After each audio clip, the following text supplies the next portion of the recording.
ಹುಬ್ಬಳ್ಳಿ ಧಾರವಾಡದಲ್ಲಿ 24ನೇ ತಾರೀಕು ಅಂದ್ರೆ ನಿನ್ನೆ ಮಧ್ಯಾಹ್ನದ ಮೇಲೆ ಸ್ವಲ್ಪ ಪೆಟ್ರೋಲು ಡೀಸೆಲ್ ಎಲ್ಲ ಶಾರ್ಟೇಜ್ ಆಗುತ್ತೆ ಮತ್ತೆ ಸಪ್ಲೈ ನಿಲ್ಲತ್ತೆ ಅನ್ನುವಂಥದ್ದು ಒಂದು ಸುಳ್ಳು ಮಾಹಿತಿ ಕೆಲ ಸಾಮಾಜಿಕ ಜಾಲತಾಣಗಳಲ್ಲಿ ಬಂದ ಹಿನ್ನೆಲೆಯಲ್ಲಿ ಸಾರ್ವಜನಿಕರಲ್ಲಿ ಸ್ವಲ್ಪ ಪ್ಯಾನಿಕ್ ಆಗಿ ನಿನ್ನೆ ತಡರಾತ್ರಿವರೆಗೂ ಪ್ರತಿ ಬಂಕ್ ಹತ್ರ 100-200 ಟೂ ವೀಲರ್ಸು ಮತ್ತೆ 10 ಕಾರ್ಗಳು ಮತ್ತೆ ಲೂಸ್ ಅಲ್ಲಿ ತಗೊಳ್ಲಿಕ್ಕೆ ಕೆಲವು ಕ್ಯಾನ್ಗಳು ಬ್ಯಾರಲ್ಗಳು ಅವೆಲ್ಲ ತಗೊಂಡ್ಬರ್ತಿದ್ರೆ ಅನ್ನೋದು ತಾವೆಲ್ಲ ಗಮನಿಸಿದಿರಿ. ಅದರ ಹಿನ್ನೆಲೆಯಲ್ಲಿ ನಾವು ನಿನ್ನೆ ಸಂಜೆಯಿಂದನೇ ನಮ್ಮ ಅಧಿಕಾರಿ ಸಿಬ್ಬಂದಿಗಳನ್ನ ನಿಯೋಜನೆ ಮಾಡಿಬಿಟ್ಟು ಯಾರಿಗೂ ವಾಹನಗಳನ್ನ ಹೊರತುಪಡಿಸಿ ಯಾರಿಗೂ ಅಲ್ಲಿ ಪೆಟ್ರೋಲ್ ಆಗ್ಲಿ ಡೀಸೆಲ್ ಆಗ್ಲಿ ಕೊಡಬಾರ್ದು ಅನ್ನುವಂಥದ್ದನ್ನ ಮನವಿ ಮಾಡಿದ್ದೇವೆ.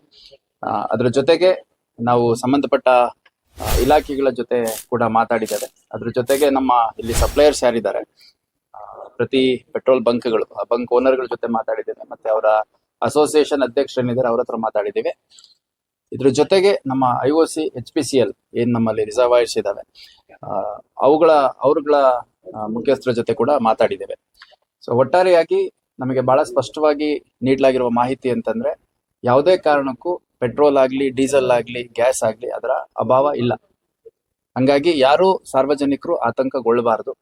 ಮತ್ತೆ ಸಾಮಾಜಿಕ ಜಾಲತಾಣಗಳಲ್ಲಿ ಕೆಲವರು ಸುಳ್ಳು ಸುದ್ದಿಯನ್ನೇ ಸ್ವಲ್ಪ ಗ್ಲೋರಿಫೈ ಮಾಡಿಬಿಟ್ಟು ಹೆಚ್ಚು ಪ್ರಚಾರ ಪಡ್ಕೊಳ್ಳಿಕ್ಕೆ, ವ್ಯೂಸ್ ಪಡ್ಕೊಳ್ಳಿಕ್ಕೆ, ತಮ್ಮ ಪ್ರೊಫೈಲ್ ಬಿಲ್ಡ್ ಮಾಡಲಿಕ್ಕೆ ಈ ತರ ಸಂದರ್ಭಗಳನ್ನ ಉಪಯೋಗಿಸ್ಕೊಂಡಿರುವಂತದ್ದು ಕಂಡು ಬಂದಿದೆ.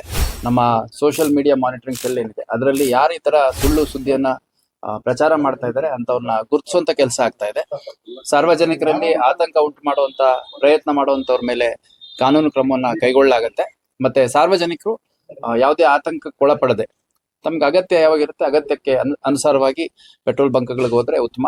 ಎಲ್ಲಾ ಪೆಟ್ರೋಲ್ ಬಂಕ್ಗಳ ಹತ್ರನೂ ನಮ್ಮ ಅಧಿಕಾರಿ ಮತ್ತು ಸಿಬ್ಬಂದಿಗಳ ನಿಯೋಜನೆಯನ್ನ ಮಾಡಿದ್ದೇವೆ. ಅಲ್ಲಿ ಯಾವುದೇ ರೀತಿ ಗೊಂದಲ ಆಗ್ಲಿ ಘರ್ಷಣೆ ಆಗ್ಲಿ ಅದಕ್ಕೆ ಅವಕಾಶ ಬೇಡ. ಸುಳ್ಳು ಸುದ್ದಿಗಳಿಗೆ ಕಿವಿ ಕೊಡಬೇಡಿ ಅಂತ ನಾನು ಎಲ್ಲರ ಹತ್ರನೂ ಮನವಿ ಮಾಡಕ್ಕೆ ಇಷ್ಟಪಡ್ತೇನೆ.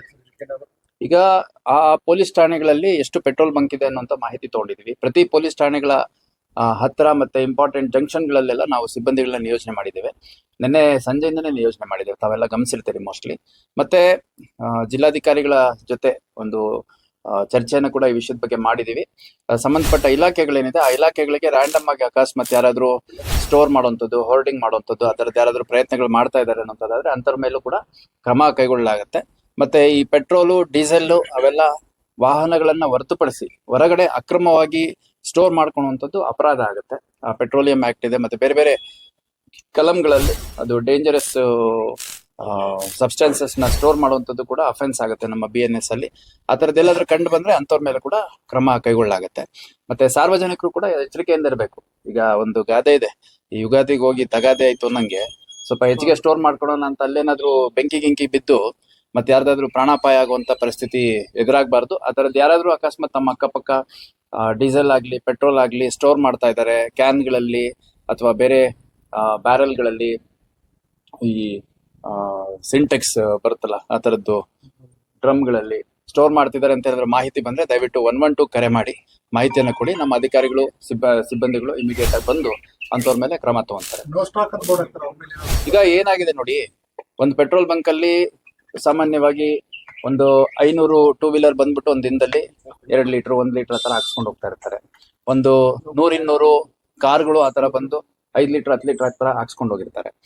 ಆದ್ರೆ ಏನಾಗಿದೆ, ನಿನ್ನೆ ಒಂದು 4-5 ಅವರ್ಸ್ ಟೈಮ್ ಅಲ್ಲೇನೆ ಒಂದೊಂದು ಪೆಟ್ರೋಲ್ ಬಂಕ್ಗಳಲ್ಲೇನೆ ಆಲ್ಮೋಸ್ಟ್ 500,000 ವಾಹನಗಳು ಬಂದದ್ದು, ಮತ್ತೆ ಕಾರ್ಗಳು ಬಹಳ ದೊಡ್ಡ ಸಂಖ್ಯೆಯಲ್ಲಿ ಬಂದದ್ದು. ಮತ್ತೆ 1 ಲೀಟರ್ 2 ಲೀಟರ್ ಹಾಕ್ಸ್ತಿದ್ದ ಟೂ ವೀಲರ್ನವರು 5 ಲೀಟರ್ 4 ಲೀಟರ್ ಟ್ಯಾಂಕ್ ಫುಲ್ ಹಾಕ್ಸಿರುವಂತದ್ದು, ಕಾರ್ಗಳಲ್ಲಿ 40-50 ಲೀಟರ್ ಗಟ್ಟಲೆ ಹಾಕ್ಸಿರುವಂತದ್ದು ಕಂಡು ಬಂದ ಹಿನ್ನೆಲೆಯಲ್ಲಿ ಇವಾಗ ಟ್ಯಾಂಕ್ ಅಲ್ಲಿ ಇರೋದನ್ನೇ ಹಾಕ್ಬೇಕಲ್ಲ. ಅದೇ ನಾವು ಇವಾಗ ಡ್ಯಾಮ್ ಅಲ್ಲೋ ಚಾನಲ್ ಅಲ್ಲೋ ಬರೋ ನೀರಲ್ಲ. ಹಂಗಾಗಿ ಆ ಟ್ಯಾಂಕ್ ಅಲ್ಲಿ ಇರೋದನ್ನ ಎಷ್ಟು ಸಾಧ್ಯ ಆಗುತ್ತೋ ಅವರು ಪೆಟ್ರೋಲ್ ಬಂಕ್ ಅವರು ಹಾಕಿದ್ದಾರೆ. ಅದದ್ದು ರೀಫಿಲ್ ಮಾಡ್ಲಿಕ್ಕೆ ಮೊದಲು ಟೈಮ್ ರೆಸ್ಟ್ರಿಕ್ಷನ್ ಇತ್ತು. ಇದು ನಮ್ಮ ಹುಬ್ಳಿ ಧಾರವಾಡ ಅವಳಿ ನಗರ ಏನಿದೆ ಪೀಕ್ ಅವರ್ಸ್ ಅಲ್ಲಿ ಪೆಟ್ರೋಲ್ ಡೀಸೆಲ್ ಟ್ಯಾಂಕರ್ಸ್ ಓಡಾಡೋದ್ರಿಂದ ಒಂದು ಟ್ರಾಫಿಕ್ ಕಂಜೆಷನ್ ಆಗುತ್ತೆ, ಮತ್ತೆ ಅಪಘಾತಗಳಾಗೋ ಸಾಧ್ಯತೆ ಇರುತ್ತೆ. ಮತ್ತೆ ಇನ್ಫ್ಲೇಮೇಬಲ್ ಮೆಟೀರಿಯಲ್ ನ ಕ್ಯಾರಿ ಮಾಡುವಂತ ವೆಹಿಕಲ್ಸ್ ಪೀಕ್ ಅವರ್ಸ್ ಅಲ್ಲಿ ಓಡಾಡೋದ್ರಿಂದ ಏನಾದ್ರು ಅಪಘಾತ ಆಗ್ಬೋದು, ಅವಘಡ ಆಗ್ಬೋದು ಅನ್ನೋದ್ರ ಹಿನ್ನೆಲೆಯಲ್ಲಿ ಬೆಳಗ್ಗೆ 8ರಿಂದ 12 ಮತ್ತು ಸಂಜೆ 4ರಿಂದ 8 ಈ ಪೀಕ್ ಅವರ್ಸ್ ಏನಿದೆ ಪೀಕ್ ಅವರ್ಸ್ ಅಲ್ಲಿ ನಾವು ಈ ವೆಹಿಕಲ್ಸ್ ಮೂವ್ಮೆಂಟ್ ರೆಸ್ಟ್ರಿಕ್ಷನ್ ಮಾಡಿದ್ವಿ. ಈ ಒಂದು ಗೊಂದಲ ಪರಿಹಾರ ಆಗೋವರೆಗೂ ಅದನ್ನ ಆ ಒಂದು ಆದೇಶವನ್ನ ರಿಲ್ಯಾಕ್ಸ್ ಮಾಡಿದ್ದೇವೆ, ತೆರವುಗೊಳಿಸಿದ್ದೇವೆ. ಹಂಗಾಗಿ ಮುಂದೆ ಅವಶ್ಯಕತೆ ನೋಡ್ಕೊಂಡು ಮತ್ತೆ ಆದೇಶ ಅಗತ್ಯ ಬಿದ್ದರೆ ಮಾಡ್ತೀವಿ. ಸದ್ಯಕ್ಕೆ ಆ ಆದೇಶವನ್ನ ತೆರವು ಮಾಡಿಸಿದ್ದೇವೆ. ಹಂಗಾಗಿ 24/7 ಈ ವಾಹನಗಳು ಓಡಾಡ್ಲಿಕ್ಕೆ ಅವಕಾಶ ಇರುತ್ತೆ. ಯಾರು ಆತಂಕ ಪಡಬಾರ್ದು. ಯಾರು ಈ ಸಾಮಾಜಿಕ ಜಾಲತಾಣಗಳಲ್ಲಿ ಸುಳ್ಳು ಸುದ್ದಿಯನ್ನು ಹಬ್ಸುವಂತವ್ರಿಗೆ ಅಂಥವ್ರನ್ನ ಇಗ್ನೋರ್ ಮಾಡಿ. ನಮ್ದೇನು ಸೋಷಿಯಲ್ ಮೀಡಿಯಾ ಮಾನಿಟರಿಂಗ್ ಸೆಲ್ ಇದೆ, ಅವರು ಕ್ರಮ ತಗೊಳ್ಲಿಕ್ಕೆ ಈಗಾಗಲೇ ಕೆಲವಷ್ಟು ಪ್ರೊಫೈಲ್ಗಳನ್ನ ಐಡೆಂಟಿಫೈ ಮಾಡಿದ್ದೀವಿ. ಅವ್ರ ಮೇಲೆ ಕಾನೂನು ಕ್ರಮ ಏನಿದೆ ಅದನ್ನು ತಗೋತೀವಿ. ಅದ್ರ ಜೊತೆಗೆ ಸಾರ್ವಜನಿಕರು, ನಾನು ಆಸ್ ಎ ಪೊಲೀಸ್ ಕಮಿಷನರ್ ನಮ್ಮ DCP ಅವರು ಹೇಳಿದ್ರು, ಅದೇ ರೀತಿ IOC HPCL ಅವರು ಹೇಳಿದ್ರು, ಆಮೇಲೆ ನಮ್ಮ ಪೆಟ್ರೋಲ್ ಬಂಕ್ ಅಸೋಸಿಯೇಷನ್ ಅಧ್ಯಕ್ಷರು ಹೇಳಿದ್ರು, DC ಮೇಡಮ್ ಅವರು ಕೂಡ ಇದ್ರ ಬಗ್ಗೆ ವಿವರಣೆಯನ್ನ ಮತ್ತೆ ಕ್ಲಾರಿಫಿಕೇಶನ್ ಅನ್ನ ಕೊಟ್ಟಿದ್ದಾರೆ. ಇಷ್ಟಾಗಿ ಯಾವುದೂ ಒಂದು ಅಥೆಂಟಿಕ್ ಸೋರ್ಸ್ ಸಾರ್ವಜನಿಕರಿಗೆ ಇದು ಹೊರತುಪಡಿಸಿ ಬೇರೆ ಯಾವುದು ಕೊಡ್ಲಿಕ್ಕೆ ಸಾಧ್ಯ ಇಲ್ಲ.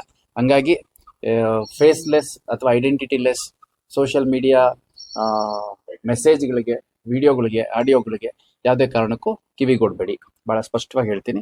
ಆ ಥರ ಏನಾದರೂ ಸಂದರ್ಭಗಳು ಎದುರಾದಂಥ ಸಂದರ್ಭದಲ್ಲಿ ಜಿಲ್ಲಾಡಳಿತ ಸರ್ಕಾರದ ಕಡೆಯಿಂದಲೇ ನಿಮಗೆ ಸಾರ್ವಜನಿಕರಿಗೆ ಸೂಚನೆಗಳು ಯಾವಾಗಲೂ ಕೊಡ್ತಾ ಬಂದಿದ್ದಾರೆ. ಆ ಥರ ಕೊಡಲಾಗುತ್ತೆ. ಹಂಗಾಗಿ ಅಧಿಕೃತ ಅಲ್ಲದೇ ಇರುವಂಥ ಯಾವ ಒಂದು ಸುದ್ದಿಗಳಿಗೂ ಕೂಡ ಕಿವಿಗೊಡ್ಬೇಡಿ ಅಂತ ನಾನು ಮನವಿ ಮಾಡ್ತೀನಿ.